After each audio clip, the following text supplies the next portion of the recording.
This is a Byja Broadcast Enterprise show. Your brain has difficulty regulating your attention and your behavior in a consistent fashion. Easy to being distracted, forgetting instructions, losing items frequently, difficulty finishing homework and tasks, appearing not to listen, daydreaming often. If the subject matter is interesting and they can hyper focus on that, but then you put them in a different environment and they can't, it may not be an ADHD thing. It may just be, I'm not interested. Here comes Byja Radio. Byja Radio. With Dr. Byron Jasper and PatientZero. Welcome to the Byja Radio Show, recording live. The content in this show is intended for informational purposes only and does not constitute medical, diagnostic, or treatment recommendations. We do recommend that you seek the advice of your physician or other qualified healthcare provider with any questions regarding your health. Coming in hot one more time, like we never left. Or should I say, something I was thinking about before this episode was recorded would be microphone check 1, 2. What is this? The 6-foot assassin with the black-owned business. Byja Radio Show is back in full effect, people. So just thought of that. Felt like I needed to go ahead and give people a little freestyle, my friend. So we are at season 5, episode 49. And if we are in the host seat, that means I have with me my ace, one of my best friends. And of course, the people literally love this guy. I still don't know why. I'm still working to try to basically surpass him on the show, even though we only have 2 hosts. I'm obviously number 2. The one and only PatientZero. How you doing today, brother? Bro, I'm fantastic, bro. I'm doing well, man. And I wish you stopped telling this lie that people come for me, because this is Dr. Jasper's show. I'm just helping. And look, I don't mind, bro. Like, look, and look, I never told you what I am to this show. Right. And I'm going to give the people an example. You and I talked about this. Right. So neither one of us are dog lovers. We don't have any animals, and that's cool. Mm-hmm. But, I've seen on TV where you have to give your dog a pill. Right. People give their dogs pills all the time. And sometimes you hide the pill in the bologna. They eat the bologna and they take the pill, and the pill makes them feel better. In this situation, I'm the piece of bologna. And I'm okay with that. I've accepted that. I'm good with that. So you can just stop telling people that they're coming in for me, because they're not coming to hear me rant about crazy stuff. They come in to get informed and to get some medical information, not medical advice. Because we don't do that. But we do give information, and that's what the people are here for. And from the one and only Dr. Jasper. So that's why they come. But look, I'm happy to be a part of it. Every Jordan needs a Pippen. I'm good with that. I'm Kobe with the afro, not Mamba, not 24 Kobe. I'm 8, the Shaq sidekick. I'm good with it. It's fine. We can do it. I'm happy. Well, I appreciate you being so humble about things. Not that I believe you're humble at all, but we'll take it for at least this episode. So for episode 49, we're going to go ahead and jump in with the idea that we're talking about a topic that I'm sure a lot of people, when they either read the caption or read the episode title, they're going to say, yeah, I know somebody with that, or it affects me personally. And that topic is on what we come to know so affectionately as ADHD. All right. So PatientZero, let's see really right off the rip, if you are ready, what does ADHD stand for the uninitiated or unaffiliated? So ADHD, attention. And this is not deficit. I was going to say, not in your notes. I'm asking. I'm putting you on the hot seat. Attention deficit is the AD. Disorder is the last D. Okay. The H, what's the H? I don't know. Something just wants me to toss out a big H medical word. It's not. Something also wants me to say head. I don't know. So I'm gonna say attention deficit hyper disorder. Very close, very close. And that's why I appreciate the fact that you are going to go ahead and shoot your shot. Even if it doesn't go in, we're still trying, but you are close. Let's put it like this. If this was gymnastics, you have a 9.8. You just didn't stick the landing. We were that close, my friend. You were that close. attention deficit hyperactivity disorder. Hyperactivity disorder. So ADHD, very close. I'll give you the, again, we'll give you the 9.8. No problem there. It is a very common disorder that is literally prominent in both children and adults. And some people will only think that it's in children. And we're here to obviously educate folks on the fact that adults do have it, can have it, and are often undiagnosed with it, but also the idea that ADHD is a lot more prevalent than a lot of people think. So with that, PatientZero, you got some notes in front of you. We definitely love giving people statistics, and we love giving people numbers, and we love math at the show. And why is that, my friend? Because Matt does not have an opinion. There we go, brother. So with that, why don't you give people some stats on ADHD? And we'll do it in two segments like we normally do. The first segment we're going to do is children. We're going to talk about the stats of children and children alone. And then again, segment 2, we'll talk about adults with ADHD. But let's talk about what we see in the country, possibly in the world, when it comes to ADHD in children. What you got for us, PatientZero? Cool. So 1 in 9 American children have been diagnosed with ADHD. So you got a kindergarten class of 30, 3 to 4 children in that classroom have ADHD. That's been diagnosed. Yes. Not that have it, it's been diagnosed.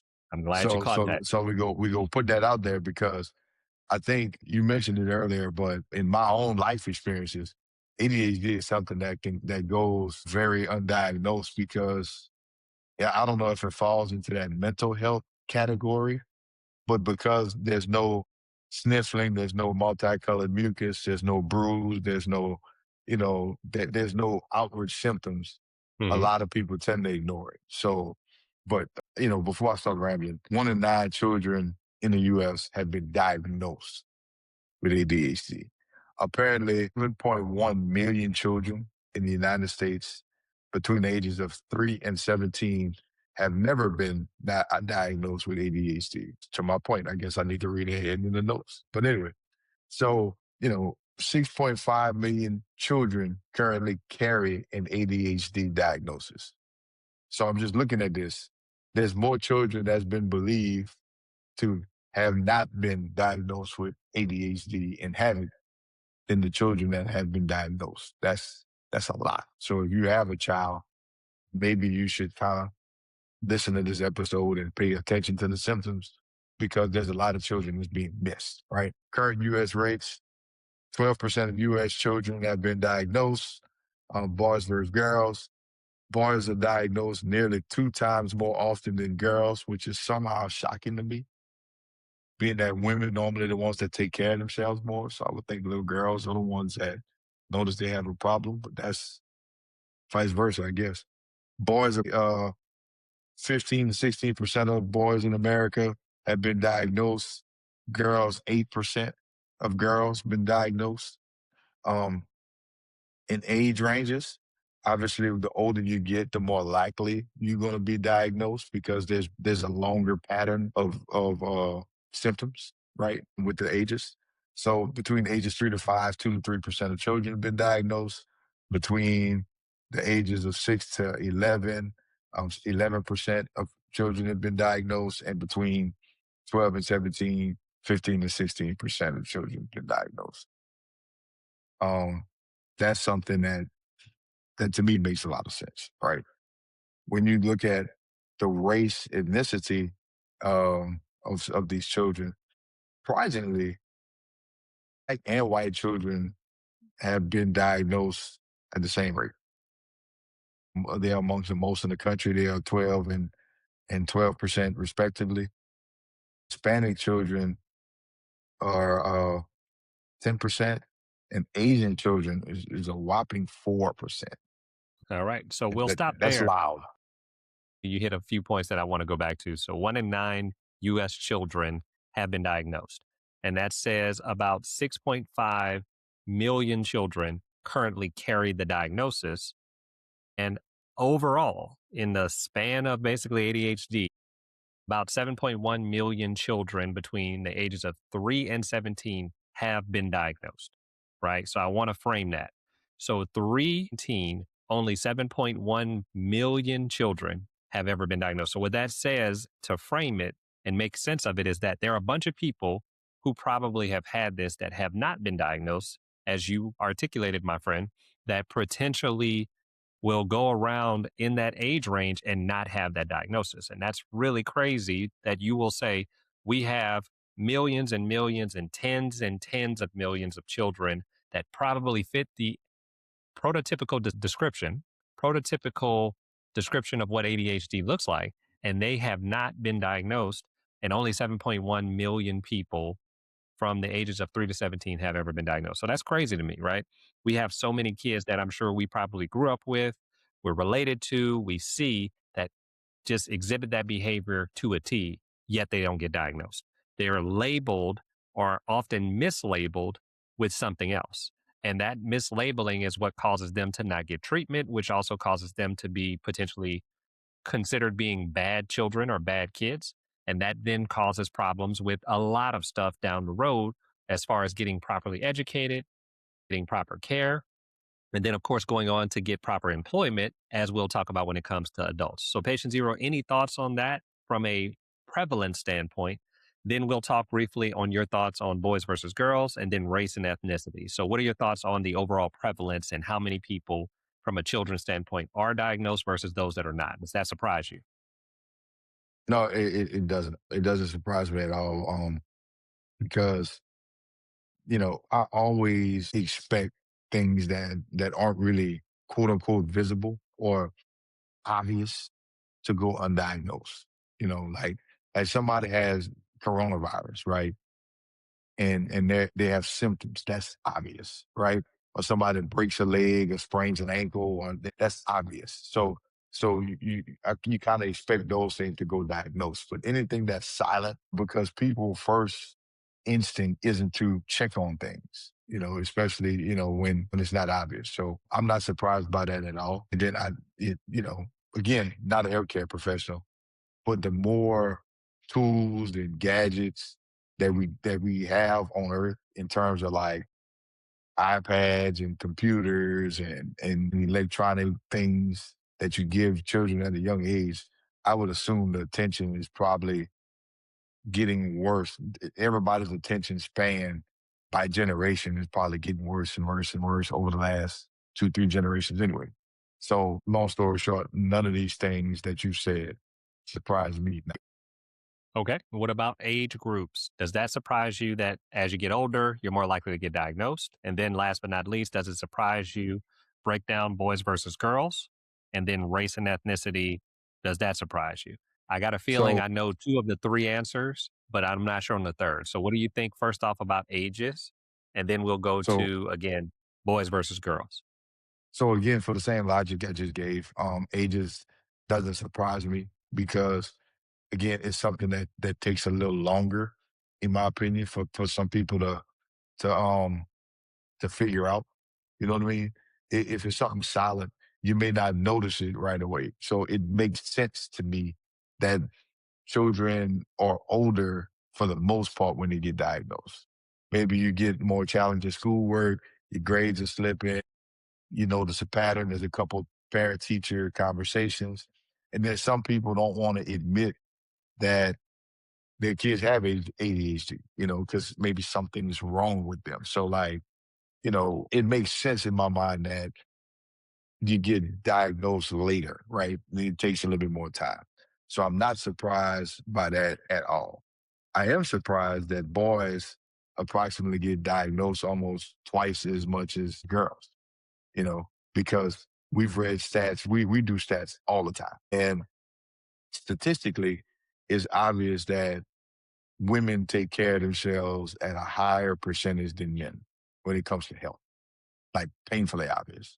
So I would assume that it would start in childhood where, if a little girl or if a little boy noticed something that's not right, I figured that they would tell mom or tell dad or what have you. But apparently I was really, really wrong. I was wrong on that one, right? So I'm very surprised by that. And then the racial diagnosis, I'm also surprised by that. Not so much, not so much that the Asian community is so low, because all jokes aside, everything that you see in pop culture, it seems like there's a super discipline, super focus when it comes to like Asian kids in school and everything like that. So, that's not really surprising. But what I am surprised is that Black and white children alike have been diagnosed at the same rate. When on this show, when we look at numbers, the Black people tends to be way higher when it comes to. So that is shocking to me. So the only thing that wasn't surprising again was the getting diagnosed at a later age, but everything else is kind of mind-boggling. Gotcha. Yeah, and I will say for the boys versus girls thing, it's not as surprising to me, definitely being in the medical field, but I think what it is often how potentially girls are raised or at least taught that they behave in a certain fashion.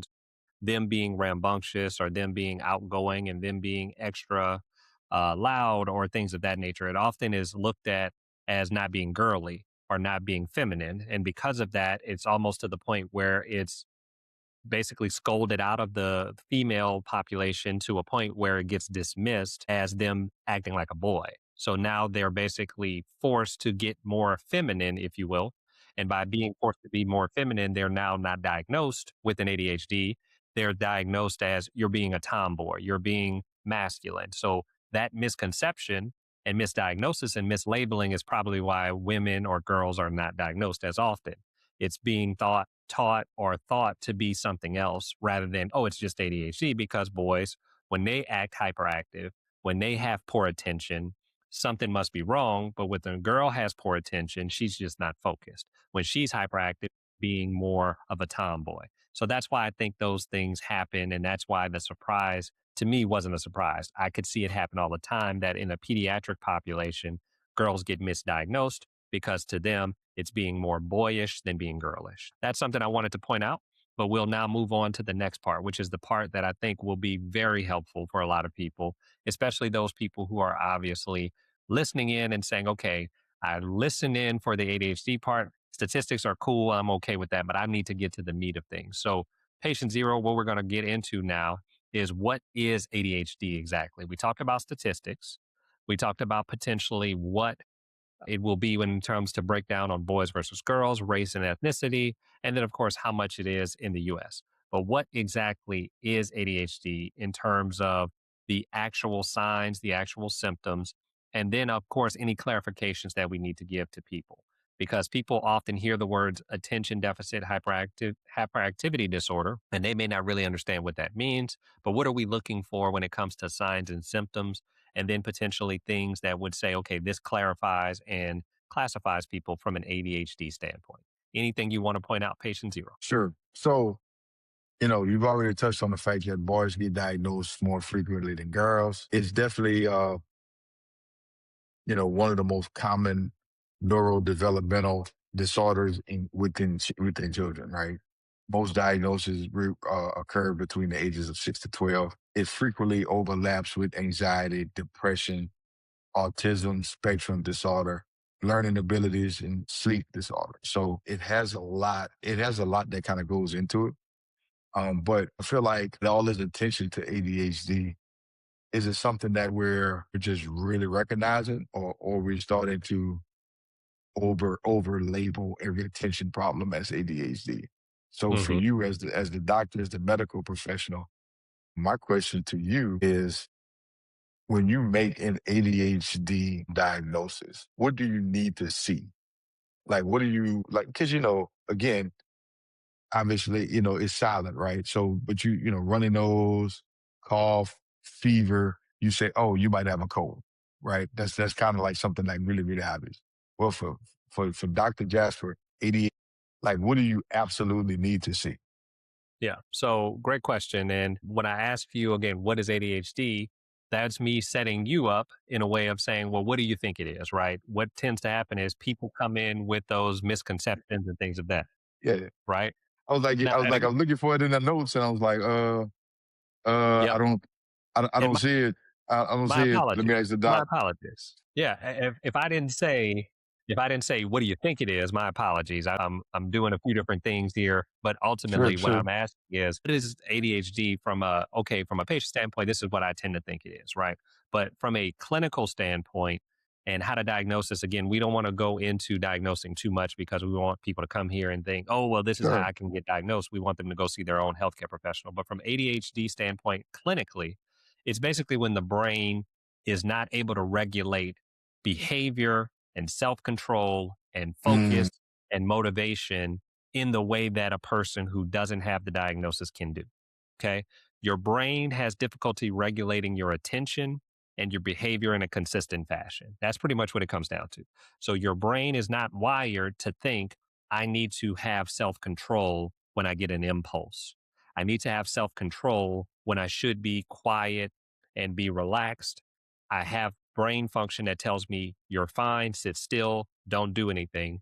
When you have this rewiring of the brain and the brain is not wired in the way that most people's brains are, you start to have this rewiring that makes you more impulsive, have less self control, have less focus, and have less motivation when it comes to certain topics and certain things. And all of that going on at the same time causes you to be all over the place in so many words. So that's ADHD from a clinical standpoint. It's the lack of self control, lack of focus, lack of motivation in the brain where it all of a sudden can cause problems and, of course, cause poor function. People with ADHD have issues doing what? Paying attention, staying organized, finishing tasks, sitting still, controlling the impulses, managing time, remembering details, and the list goes on and on and on. But those are the common things that we tend to hear. And I'm sure if I say it in that fashion, you as a patient would say, you know what, that all sounds pretty easy and pretty understandable from me sitting here and having seen it in other people that I know or family members that I know. But it really is a bunch of stuff being rewired in the brain to where it's causing problems with all the things we just talk about, right? Now, there are kind of the superpower of being someone with ADHD. You may not have good self control and you may not be able to manage time well and focus and remember things well. But you sometimes hear that people with ADHD are extremely creative, have a lot of energy. They sometimes are very hyper focused on the things that they hyper focus on. Whereas the little small, minute details in day to day life, they may forget. But when it comes to stuff they really like, they're super focused on that and they do a really good job. They're also very innovative and also very sometimes spontaneous, where that sometimes can be a huge benefit for people with the creativity and the spontaneity. So all of those things paint us in that ADHD picture. And that's why I said oftentimes it's really helpful when you're in care and you're often diagnosed, because now you can possibly have an answer as to why am I really good at this, but I have so much difficulty with these other five things. Well, it could be that this diagnosis is causing you to have problems. And specifically, of course, in kids, that could be a huge problem as well because now they're being mislabeled as they just don't care about schoolwork, where it's they just have trouble focusing on that type of work, but they're very good at artistic things, right? So that's why I would say knowing what the diagnosis is and how it's diagnosed is important, but being able to get in care and have people really go in and evaluate you is important as well. All right, so we'll So, talk about a few couple, quick. Go hold ahead. on, Doc. I'm sorry. So I think this is really, really important to kind of touch on. A couple of follow-up questions. Number one, is that why things are like, that's why, some kids have trouble behaving in certain situations? Like for example, in church. Is that why things are always funnier in church because they're not supposed to be? And so like if you're cutting up in church, that might be an indication. Is that something or like class? So that's one question. The second question too is a lot of the things that you rattled off, but that you stated so eloquently kind of sounds like discipline.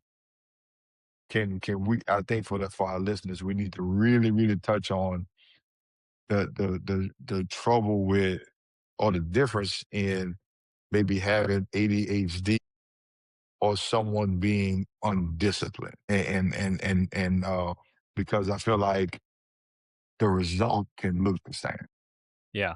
I'll say to the discipline question, it's not easy to answer without a lot of data and a lot of example because a person who may not have discipline can be undisciplined because they have ADHD or they can just be undisciplined. So what we need to do to have a diagnosis is to have an evaluation and go into a lot of details and questions as to what is or isn't attributable to this diagnosis. It can be either or it can be both and. So we do have to think about it in that way of, yes, kid in church who can't sit still and has a hard time focusing on potentially someone who's speaking for a long period of time in a lecturing format may very well have problems with ADHD. It could be. It also could be they're just not interested. They would be much rather interested in something else. And that's why it's very interesting where if you say, well, and again, I'm not going to say this is a simple way to diagnose it, and I don't suggest anybody do this, but it's probably an easy way for people to conceptualize an ADHD person versus someone who doesn't have ADHD. A kid in church who's willing to sit still and look at a tablet for an hour straight versus a kid that you give them a tablet and they can't sit still and look at the tablet for 5 minutes. The idea is that the setting isn't the problem. It's more of the focus. If the subject matter is interesting and they can hyper focus on that, but then you put them in a different environment and they can't, it may not be an ADHD thing. It may just be, I'm not interested. But if you give them something that should interest them and they're now not able to focus, or they focus for 5 minutes and then they're doing something else, it may just be that that diagnosis is there. It could just be, again, kids are kids. So that's why it's hard to call a kid who's in their 1 or 2 year old range as having ADHD, even though we get patients and parents who come in and have us in that mindset of, oh, my kid must have this because they don't want to focus. Well, they're 2 years old. They're a little too young to have that focus question. But as time goes on, they're 6, 7, 8, 9, 10, 11, and 12. Usually we can start to figure out if they do or they don't have that. But I want to go a little bit deeper, PatientZero, in things that may help people say, okay, who's more likely to get this? It's not just boys versus girls. It's not just race and ethnicity, but what are some risk factors? Or what are some things that potentially may give people a higher likelihood of possibly having this, which I think helps people from a kid standpoint feel like, you know what, this is something I didn't think about, but this may actually be someone or something that I have in my family that I can now say, you know what, I may need to look into this a little bit more. Anything specific, PatientZero, from a risk factor standpoint? And so these risk factors are crazy, right? So like something like being born premature puts you more at risk for ADHD. That's something I would never thought. Or like low birth weight, like a low weight when you're born. So being that I was born a couple weeks earlier, I was over 10 pounds. I think my mom told me I was like 10 pounds, 11 ounces. So sounds like I'm straight. Shout out to Mona because that seems heavy. Prenatal tobacco and alcohol exposure. That seems major. Significant childhood stress or trauma. Maybe, there's a lot of things going on at home and kids got to go on to their safe place mentally to deal with that. I don't know. Sleep deprivation. How often do we all get on here and talk about how important a good night's sleep is? And before you go to the next one, I want to highlight those last two, right? So you said significant childhood stress or trauma.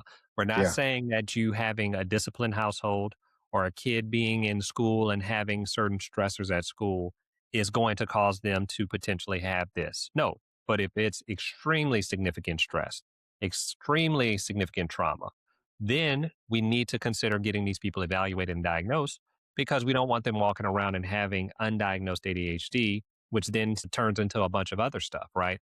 Other things that they get labeled as and misdiagnosed as. But more importantly, being sleep deprived.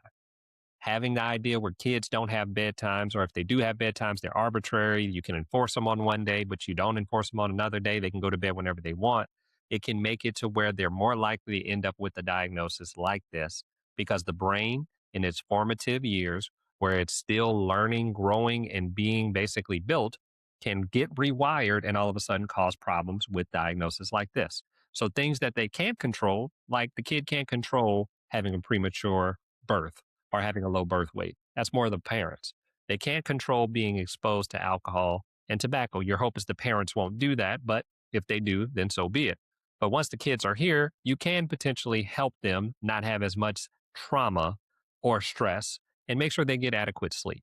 And I hope if we can get people to adjust those risk factors, obviously if you're the parent, you can adjust all of them If you're not the parent, you can potentially help them with the stress and the trauma and hoping that they help hopefully get a lot of rest. That will allow us to have less and less risk factors. That will be something that we can do, also known as we have modifiable risk factors that we can help to modify and get there. Now, the last one is a little controversial, but it's something I put on the notes because I think it could be something that down the road we'll see that this may have an actual impact. It may not be a direct contributor, but it could have an impact. And what is that, PatientZero? I don't understand how this is controversial. If this is controversial to you, you may be part of the problem. And not you as in Dr. Jasper. I'm talking about like anybody who thinks this. Excessive screen exposure. That possible contributor to worsening symptoms is not proven to be a cause. Since I'm not a medical professional and I have nothing to lose, I'll go ahead and say it. It's clearly a cause. Like, how can it not be a cause? You get there and you hand a kid a tablet. The kid just plays with the tablet. He don't have to focus on anything, or she don't have to focus on anything. He or she does not have to use their imaginations for anything. They're just playing games on the tablet, and you don't think that's going to affect them mentally? If you believe that, if you think that handing a kid a tablet and letting them play on the tablet all day is not going to affect them mentally, I got some swampland in New York I want to sell you.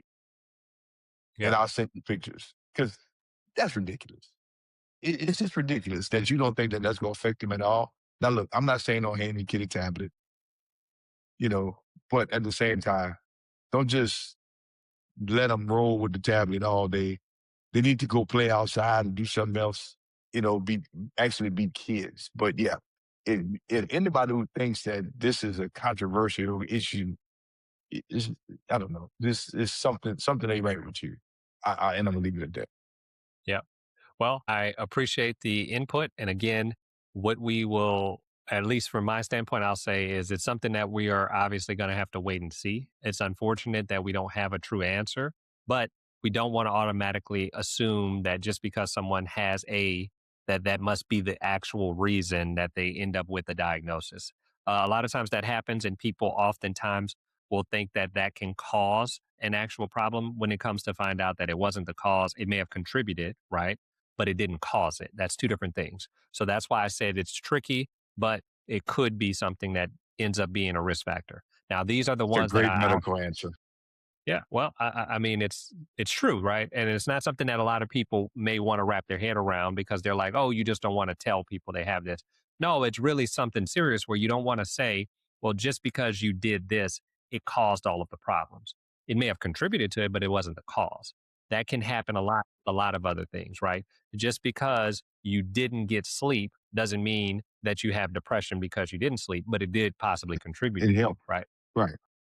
So that's why I said the screen time thing, we're going to figure that out, but I do know that it can contribute. It may not be the exact cause. All right. So with that, these are the ones that I need to highlight, and I'll do these quickly because I know we're going pretty long before we even get to the part that I think a lot of people may want to know. But some of the things that are misconceptions on risk factors. Sugar alone is not proven to cause ADHD. Excessive sugar intake is not if you eat a lot of sugar, you're going to have ADHD. My other one that I hear a lot is if a person is not a great parent, that somehow they cause the kid to have ADHD. That's not true. Neither one of those are true. And people need to stop having that thought process that, the kid is bad. And if the kid is bad, the parent is not doing a good job. And that's why the kid is basically acting out. That's usually where people don't understand how some of these things can be mental health related. You got some old school parents that tried and true that, if you do this and you put this in and you input this or you enforce this, it's going to stop the kid from having all these problems. That's not true. That's not how it works. And that's oftentimes why some of these kids don't get treated, don't get diagnosed, and end up having such a rough life because as a kid, they weren't allowed to actually be diagnosed or treated. And more importantly, they weren't allowed to actually be someone who has a problem. Imagine a parent telling their kid that you don't really have diabetes. You just acting out. And if you're acting out and you don't have diabetes, that's going to be a problem. Then we're going to fix it by doing A, B, and C. You would think that that's crazy or that's insane for someone to tell their kid, you can't have diabetes. It's just behavioral. So telling a kid that they can't have ADHD or some behavior problem to me is problematic. And I don't think that makes sense.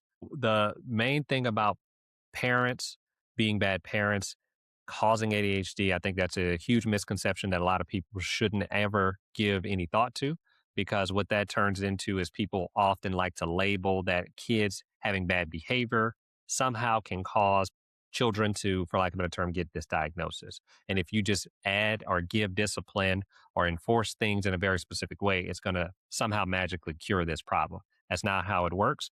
And it then causes people to not seek medical care. It then causes kids to never really and truthfully get evaluated. Imagine if a person literally tried to discipline their kid out of diabetes. Like, you would think that person's insane. So if you are literally thinking a person is not parenting effectively, and that's why the kid acts out and behaves so badly, and you don't know all the details and don't know the diagnosis and don't know the evaluation, it can cause harm. So be very careful with throwing around those labels and those thoughts, whereas kids need to be treated and evaluated in a very specific way. With that, PatientZero, let's go quickly, because I know we're going pretty long on this segment, probably because the topic's so easy to talk about and we have so much that we can cover. Let's go through really quickly signs and symptoms. And then from the signs and symptoms, we'll talk about things that parents may want to look out for in kids besides the stuff we're talking about. So what you got on the signs and symptoms, PatientZero? Cool. So, inattentive symptoms, what some parents might notice, include easily being distracted, forgetting instructions, losing items frequently, difficulty finishing homework and tasks, appearing not to listen, daydreaming often. I repeat that, daydreaming often, trouble organizing activities, right? So that's inattentive symptoms.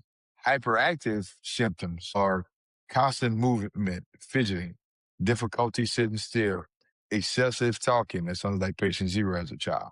Interrupting others, difficulty waiting turns, active impulsively, emotional symptoms, which are overlooked, emotional outbursts, frustration intolerance, mood swings, difficulty regulating emotions, sensitivity to criticism, right?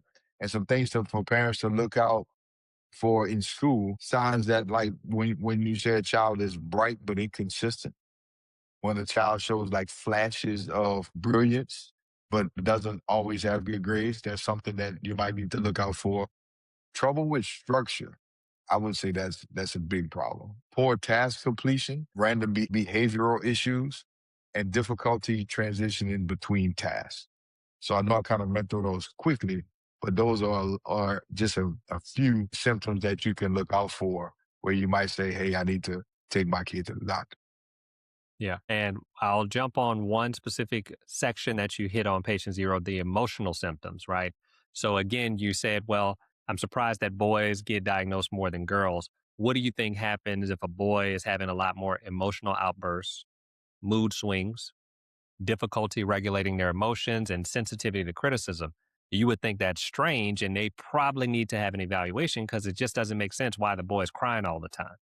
But if a girl is crying all the time, having emotional outbursts, having mood swings, having sensitivity to criticism, what do you think that turns into? Oh, they're just being a girl. They're just being a They're girl. just sensitive. They're just blah, blah, blah, blah, blah. So the girls get dismissed and their behavior gets overlooked, whereas the boy who acts this way has to have a problem. Hence, they are more likely to get treatment and get evaluated. More likely, not always, but more likely. Okay. So a few other That's things teetering from a girl. dangerously on toxic. Yeah. Or misogyny is the word that I would say. It's very much misogynistic that girls can't do things differently and they present differently. So therefore they need to be treated differently. It's if you don't fit into that pretty much patriarchal structure, you're somehow going to be weird and we're going to somehow overlook or just dismiss it. And that's a problem. And that's a whole different topic for a different day. But ultimately, things that girls often have that we also may not realize they look differently than what you would see in boys. Boys are inattentiveness. So if a girl is inattentive, she may all of a sudden present differently than a boy being inattentive. If a girl is distracted, her distraction may be a little different than a boy's distraction, where she's more quiet in her distraction and the boy is a little bit different. With that, the anxiety part may present differently. And then, of course, they may get emotionally overwhelmed. So I think misogynistic is the word that we are looking for with that. And in the patriarchal structure, girls are often meant to fit into a box that they're, of course, not meant to fit into. And when they're made to try to fit into that box, it's going to cause a problem because they just get overlooked or they just get dismissed. And that doesn't make sense. So a few other quick things that potentially would be problematic for girls that will demonstrate these symptoms, but it's demonstrated differently than guys, specifically are things like inattentiveness, being quiet and being distracted, right? They just basically are thought to be disinterested, anxiety, and then, of course, being emotionally overwhelmed. So those are things that potentially will present differently in a female than a boy. And with that, we potentially just kind of shrug our shoulders and just dismiss it, right? So we don't want to do that. But if a girl also is obviously hyperactive, that presents clearly differently than what happens in boys. And then, of course, if they're disruptive in the classroom, boys are often thought to be, oh, they're just being a class clown, whereas girls are, again, that's not ladylike. They get disciplined in a very specific way that makes it very hard for them to act out and be their natural selves. And then, of course, get diagnosed thereafter. It's just thought just completely, crazy activity and things of that nature. So I don't think it makes sense, but that's stuff that you need to watch out for in girls specifically. All right. So patient zero, with that, if you have those signs, those symptoms, and we're telling parents what the presentations could be like, are there any things that you would want parents to take away and things that they should look out for when it comes down to, "Hey, for my kid, this is what I need to possibly look out for when it comes to getting diagnosed and evaluated"?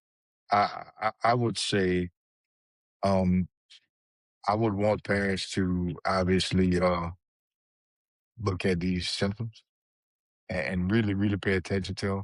Maybe have a meeting with the teachers or depending on how old the kids are, the daycare instructors or whoever, right?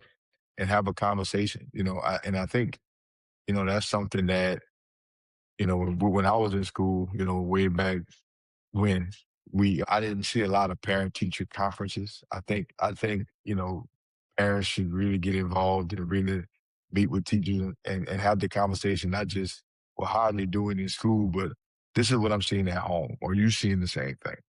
This is what I've noticed. Or you seeing the same thing. That way you can kind of get on the same page and you also kind of put the teacher on game of what to look for. And they agree that several things that we've listed off can be a problem. I think it's important that they see somebody like you and just say, "Hey, I'm concerned, and this is why." Because kind of, per our last episode, when you go to a doctor with more information and more, I think your outcome comes out a lot better. So that's what I would like to see happen. Yeah. I'll also throw in a few things that parents may want to watch out for is if the symptoms occur consistently over time. If it occurs consistently over time, that's a huge red flag where you're seeing the same behavior and it's been years upon years, months upon months. Then, last but not least, if it's occurring across multiple settings, they're having problems not only at home, but in the classroom, at summer camp, at church, that's going to be a huge problem. And then last but not least, if they're having difficulty functioning compared to their peers. So those are all big things and all big problems. All right. So there are a lot more details that we could talk about patient zero. I think we have went a lot longer than we anticipated. This has happened to us before. We have literally done an episode where we thought we're going to knock this whole thing out in maybe 20 and 25 minutes in segment 1, 20 and 25 minutes segment 2. And we ended up going for about an hour. So we had to break it into 2 segments. And I think that's what's going to happen at this actual episode because we want to give the adult ADHD part its due diligence because we know that's going to be impactful and helpful for people. So patient zero, before we close out, we didn't get a patient zero rant. So I'm going to give you an opportunity to do that if you got one, if you feel like it. Talking about ADHD, talking about a bunch of different topics, kids acting out in church, anything that hits your spirit that you feel like you need to let the people know in an epic patient zero rant. If not, any closing thoughts, closing tips you want to give people before we let them know where they can find you? So I'm inspired by 2 things that we mentioned in the episode, and it might be kind of connected. But question, like, why everything in church is funny? Like I don't understand the whole thing. So for example, like if I'm just walking at work or I'm in the grocery store and someone like falls down, right? You're like, oh my God, somebody fell. Let me help them out. Somebody falls in church. It's instantly hilarious. Like, I don't understand why. I guess because it's not supposed to be funny, but everything in church is funny. Well, so I'm gonna give you examples. PatientZero, random fact. So when I was a teenager, I served mass. I'm raised Catholic, practiced Catholicism. You should sit on the altar and serve mass, right? And the altar, if you sit on the altar in most churches, you can see out into the congregation. And man, like one Sunday, child was cutting up in the back of church. Mom cocked back and then slapped the child. And it was the funniest thing I'd ever saw. So I'm on the altar dying laughing. And then I feel this heat on the side of my face. And it's like Mona Beck now staring at me like, what are you doing? So I just want to know, and maybe that could be like our poll question, like, why is everything in church funny? That's not supposed to be funny. And second thing, and I think I touched on this a couple of weeks ago, but it still irritates me. We talking about screens for these people that like really be into their phones and driving and holding up traffic. There's a special place. Like I can't tell you how much that irritates my soul. There's nothing that, like, I'm telling you, you can give me bad news and I'm a handle it. It's a lot more work I need to do. I can handle it. Somebody texting at a green light, holding up traffic. I literally want to flip tables and throw things. Like, I hate it.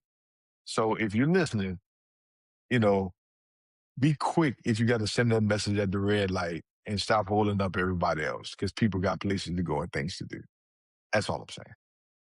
I see that you're still really bothered by this because this is probably the third episode that this has come back up. So we're sorry that I didn't happened. realize it. I didn't realize I talk about it that much. Yeah, it's dog. But I tell you, and like I'm on the phone with my mom, and she's like, "What's the matter, little boy?" I'm like, "Ma, I'm at a green light and I see brake lights. I don't understand the correlation. They don't even match. Why am I seeing red and green at the same time? It's not Christmas. Somebody needs to move. I don't get it." Well, I think we understand for lack of a better term, disdain you have for doing those green light sessions rather than the red light sessions. But with that being said, we now know what to potentially get you for your holiday sessions, whether it's Christmas or your birthday or whatnot. And it's just basically getting you an express pass so you can basically bypass anybody in any lane at any point in time. That'll make your life easier and make your life better, my friend. So with that, I'll just say, since we're going pretty long on this episode, PatientZero, my little closing thoughts are basically what we would say over and over again is making sure you're getting into care, but also letting people get into care for themselves with their own children, especially when it comes to ADHD. We talked about it briefly, to not have patients coming in with the idea that they're being diagnosed because someone else diagnosed them, or the opposite, not getting diagnosed because someone told them they don't have anything, they're fine.